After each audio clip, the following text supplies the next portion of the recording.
Boa noite, família. É um prazer estarmos juntos no nosso programa aqui, né? Minha família é assim. Seja bem-vindo, seja bem-vinda. Boa noite para você que está aí nos assistindo em casa. Que alegria podermos conversar com vocês nesse programa. E já quero agradecer os nossos sócios, porque é graças a você que é sócio que nós podemos então, na verdade, ter esses programas, trazer para as famílias esses temas. Você que é sócio está evangelizando também, está formando as famílias. Então, nós queremos agradecer você que é sócio. Então, hoje o nosso programa vai tratar de um tema que talvez você esteja vivendo, você em casa esteja vivendo sobre essa questão e que é uma questão assim que traz grandes sofrimentos para as nossas famílias. Só quem vive sabe o que é viver, né, esta realidade dentro da família. Nós vamos falar hoje, João Carlos, sobre... O vício entrou em minha casa. Quando o vício entra na nossa casa. Então, eu vou tomar agora esta iniciativa de conversar primeiro, porque nós vamos falar primeiro o que é a questão da dependência. O que é droga, na verdade? Vamos definir as coisas, né? Droga é qualquer substância que nós temos acesso a ela, ou ingerimos, ou então nós aplicamos, ou temos o contato com essa droga, essa substância, que de certa forma vai alterar o nosso sistema nervoso. Então, quando essa substância, ela entra no nosso organismo e ela altera o funcionamento de alguma forma desse nosso organismo, principalmente o sistema nervoso, nós estamos então tendo a droga. Então, pode ser o álcool, pode ser a cocaína, pode ser uma droga qualquer destas que nós temos por aí. Então, agora, o que é dependência química? Então, droga vocês entenderam, agora vamos passar para entender o que é dependência química. A dependência química é um processo onde a pessoa vai viver esse transtorno. E como que ela vive esse transtorno? Para a gente avaliar se a pessoa ela vive o vício, vive o transtorno ou não, nós temos, então, duas questões que nós precisamos olhar. Primeiro, a quantidade e a frequência que ela utiliza. Então, essa quantidade de droga e a frequência que ela está utilizando vai nos dizer se é um transtorno, se é uma dependência. E também a gente precisa entender se essa utilização ela tem um impacto na vida dessa pessoa de alguma forma. Dessa forma, nós vamos ter então a quantidade de informações ali que a gente precisa para qualificá-la como dependente químico. Ou seja, a frequência, a quantidade, como também o impacto disso na vida dela. Então, ela deixa de estudar, ela deixa de ficar com a família, ela deixa, por exemplo, de trabalhar. Ou então ela diminui o trabalho, diminui a qualidade. Também a questão, por exemplo, de quantas vezes ela deixa de viver, deixa de ser livre para ficar em torno dessa bebida, dessa substância, dessa droga que ela está utilizando. Ela fica em torno, ela deixa a liberdade dela em função dessa utilização. Então, nós temos, então, todas essas condições para qualificar como transtorno. O transtorno é algo que tira-nos da nossa qualidade de vida, daquilo que nós precisamos viver. Nós temos algum comprometimento cognitivo, nós temos algum comprometimento comportamental, ambiental, isso é um transtorno. Agora, João Carlos, veja, como é que uma pessoa, a gente pode dizer que entrou na droga por quais causas, né? Quais são os fatores causadores? São vários fatores.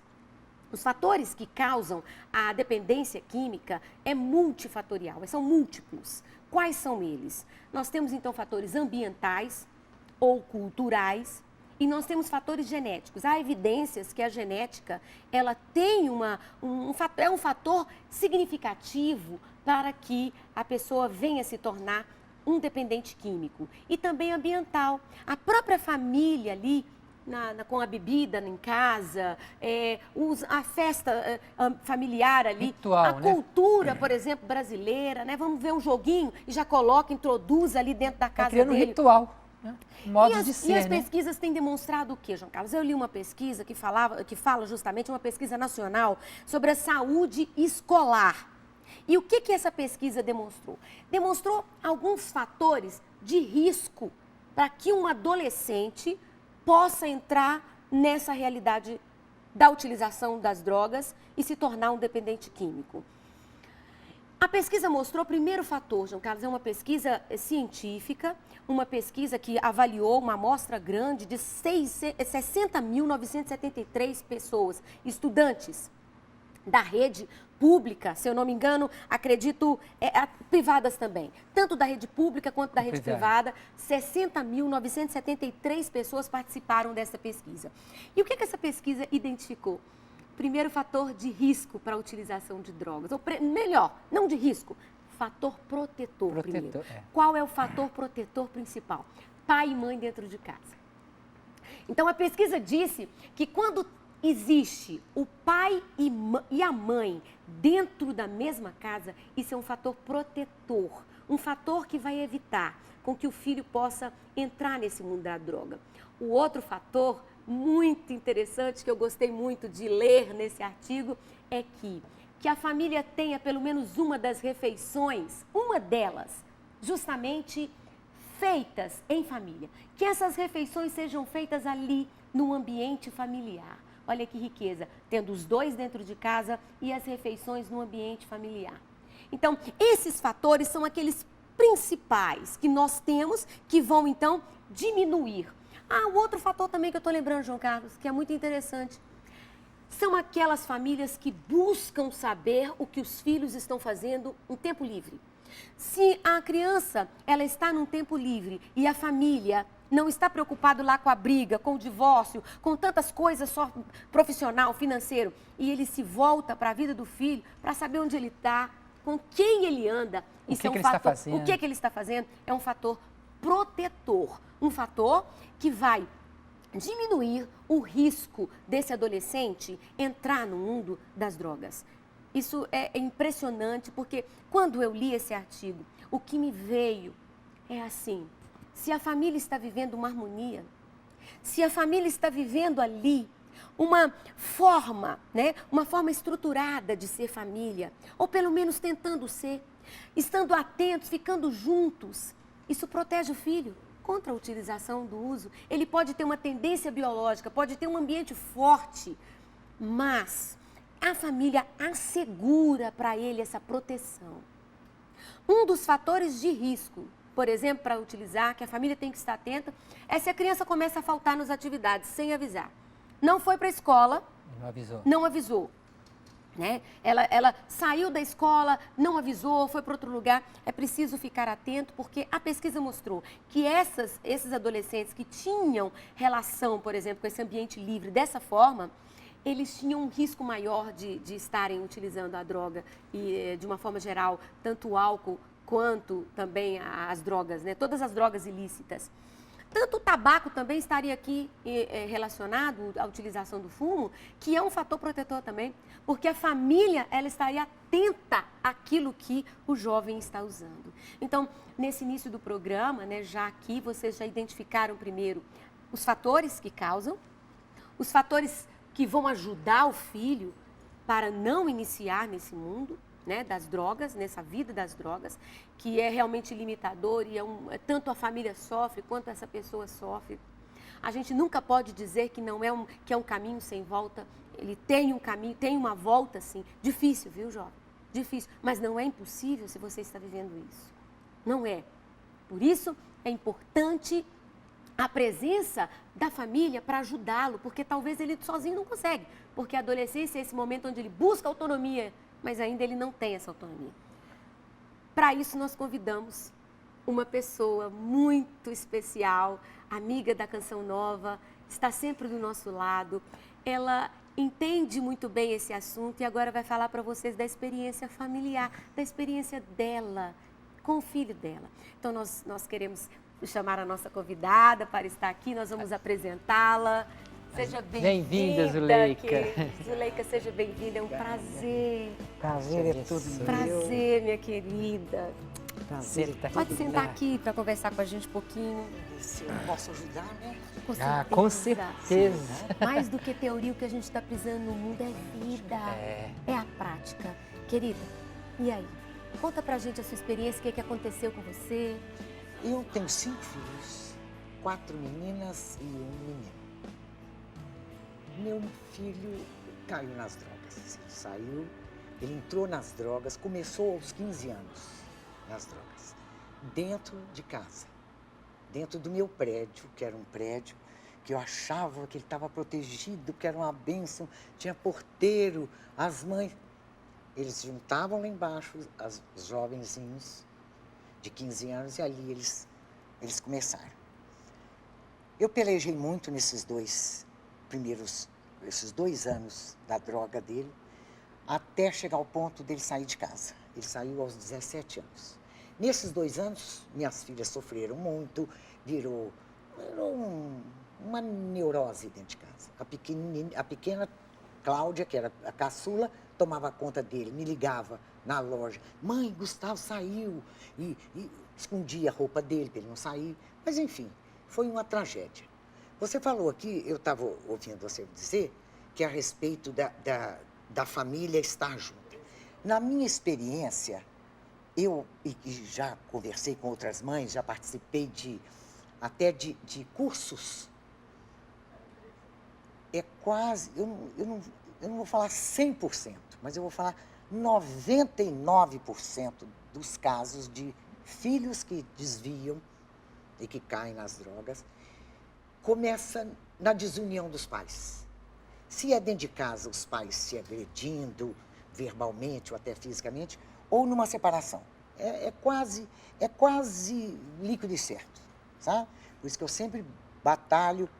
Enfim, eu estava separada do pai dele, e ele, muito carente, era o único homem da casa, e ele caiu nas drogas. E naquela época, eu não tinha o apoio, eu não tinha o remédio, que na minha opinião é o único remédio que cura a droga. Só tem um, que é Deus.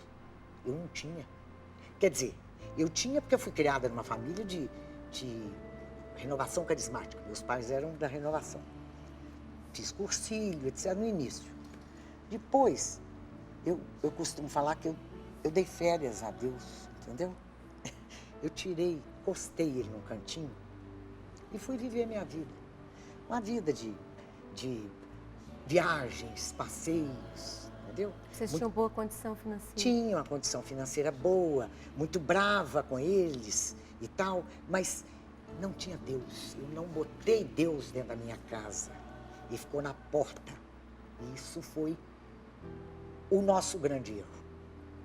Bom, com isso ele saiu para a rua. Mentira.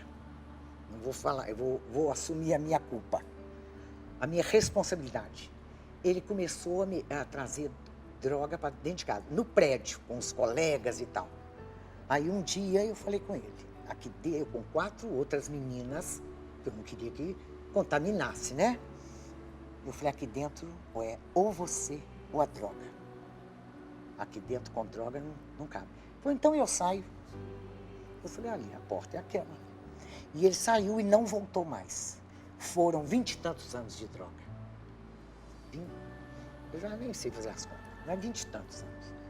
Claro que nesse meio tempo, ele me procurou. Ele me procurava eventualmente.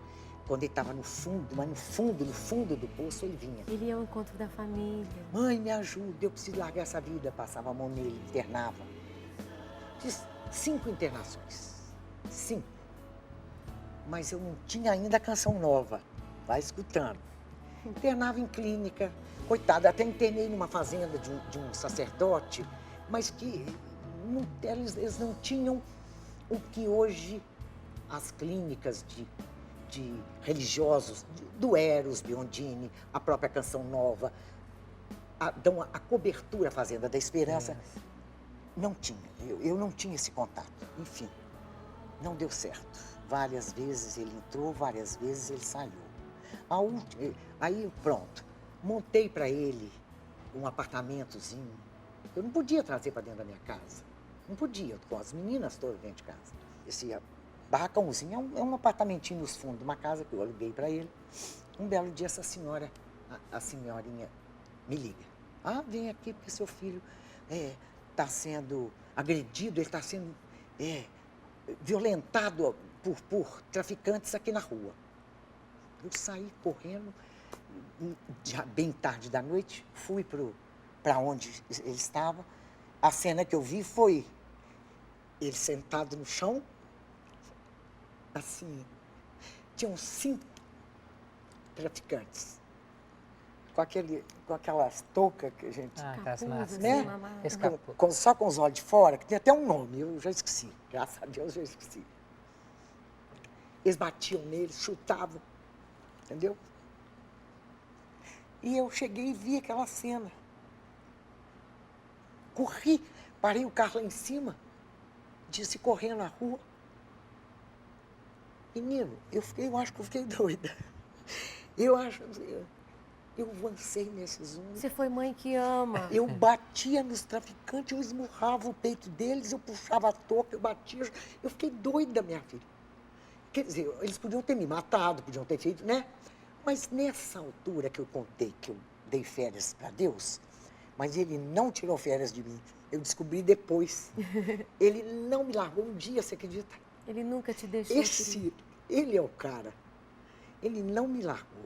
E nesse dia eu tenho certeza que ele é que me protegeu dos bandidos.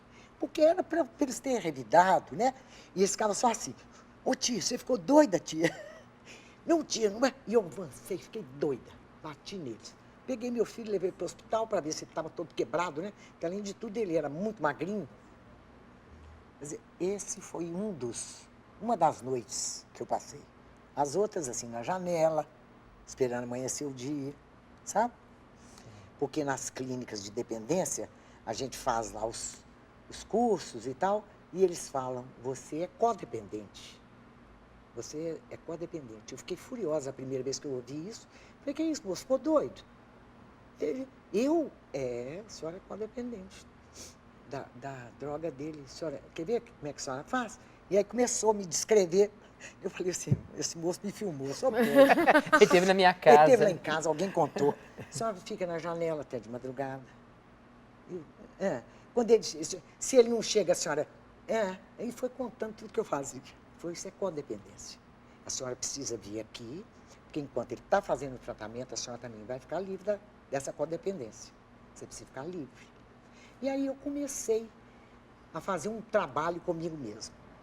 Pois bem, ajudei esse menino 5 vezes, eu internei ele.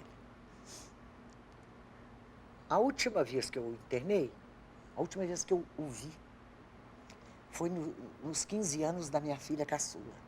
Ele veio da rua, aí ele morava na rua, passou a morar na rua, como mendigo. Eu sofri com telefonemas de gente conhecida, que sabia.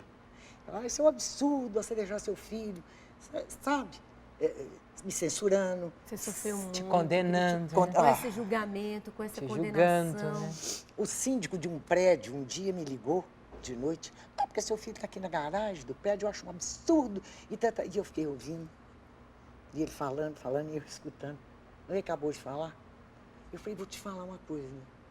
Bota ele na rua, porque eu não posso fazer mais nada. Tudo que eu podia, eu fiz, eu tentei. Não dei conta. Não depende mais de mim. Pois bem, fui embora.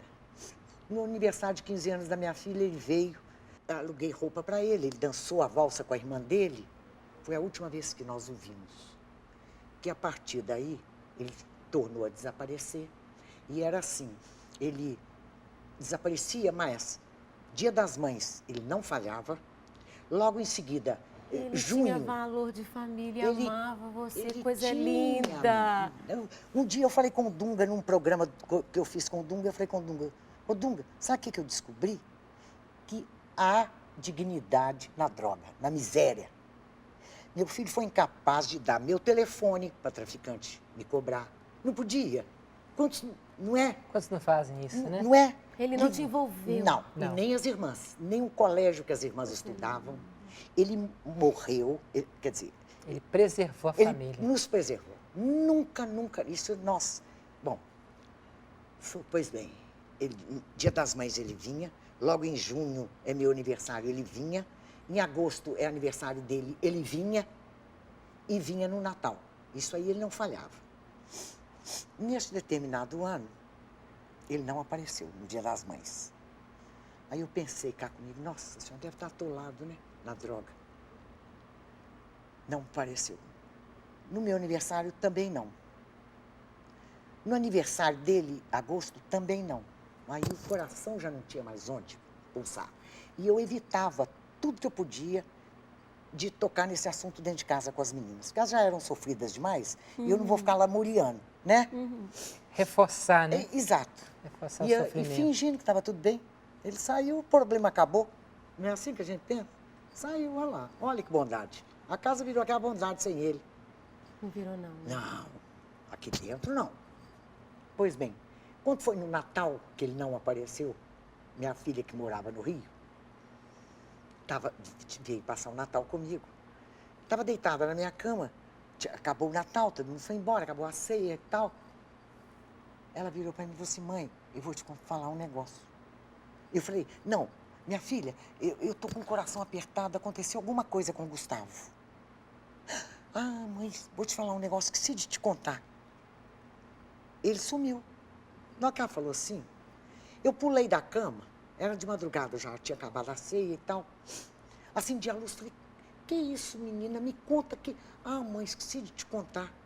Ele ligou pro papai, pediu ao papai um dinheiro e prometeu que ia sumir, que nunca mais aparecia. Ô, gente, eu fiquei doida. Eu não conseguia dormir, eu não conseguia chorar, eu não conseguia... Acabou o Natal para mim, aquela noite. Esperei amanhecer o dia, liguei para minha cunhada e minha cunhada confirmou. Eu pensei assim, então me fala quanto que foi esse dinheiro, para eu imaginar se ele foi para Santa Luzia ou para a Coreia do Norte. Né? Porque pela quantidade de dinheiro. É, do valor, né? Eram R$2.000.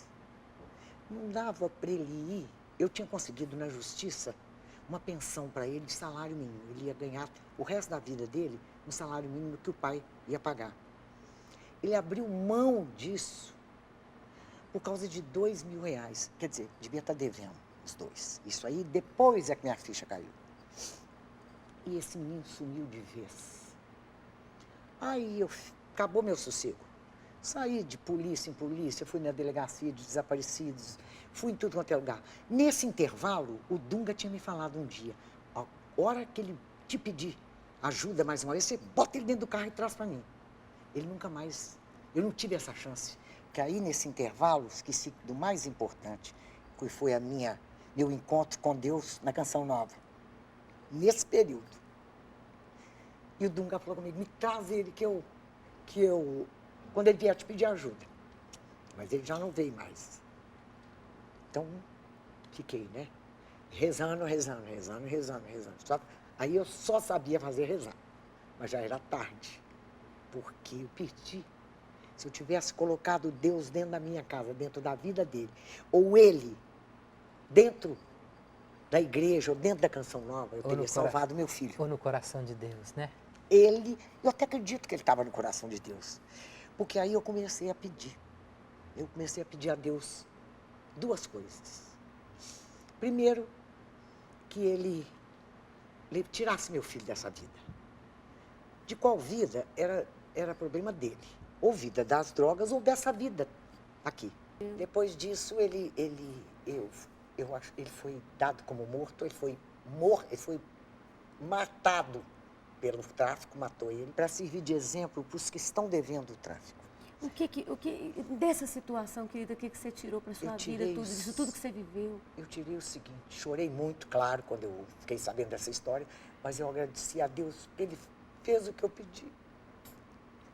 Ele tirou meu filho das drogas e deu a ele a chance de se reconciliar. Porque eu tenho certeza que ele clamou por Jesus. Claro que ele clamou por mim também. Eu tenho duas coisas que eu tenho para falar, que eu falaria.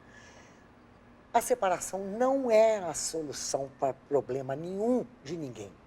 De ninguém. Nem do casal, muito menos dos filhos. Não é. Primeiro, aquela frase antiga, ele não pediu para vir ao mundo. Não pediu mesmo, não. Ele não pediu. Então, você tem que aguentar muita coisa. Se de acordo com as circunstâncias não aguentar, então que seja uma separação que não machuque a criança. Que o menino tenha pais e mães, continua tendo pai e tendo mãe. E que eu acho, Zuleide, que você não desistiu do seu filho em nenhum momento, sabe? Você Não, lutou por ele. eu não desisti dele, não. Você lutou muito, querido. Agora, não botar para fora de casa não é uma boa. Essa experiência você tem. Essa eu tenho e peço a todo mundo. Não coloque seu filho para fora de casa. Aguenta firme aqui. Você está contra a droga, contra ele não. Porque ele vai e não volta. Entendeu? Meu amor, agradecemos, dureza, né? agradecemos você pela partilha Nossa, de vida, pelo que você tem que fez. agradecer. Porque isso vai ensinar muitos de vocês que estão em casa, Vai. muitos de vocês que estão passando essa dificuldade, tudo que vocês estão vivendo aí. Né? Que vocês olhem para a Zuleide, que vocês olhem para a vida de vocês, não desistam. Não desistam, não. Luta muito com o seu filho, com a sua família, porque vale a pena lutar por aquilo que a gente ama. Vai. Né, Zuleide? E só a gente, com Deus, é que conseguimos. É isso aí, que você fique com isso na sua casa, que você guarde no fundo do coração essa luta dessa mulher e a sua também, né? Guarde no fundo do coração, porque com certeza, não desista do seu filho, com certeza Deus vai dar solução para esse problema. Um grande beijo, fique com Deus e até o próximo programa. Deus abençoe você e Deus abençoe a sua família. Pensa em mim quando você precisa de alguém que empresta o ombro pra chorar, sem precisar dizer porquê. Pensa em mim pra coisas que ninguém pode entender. Você pode desabafar tudo que passa com você.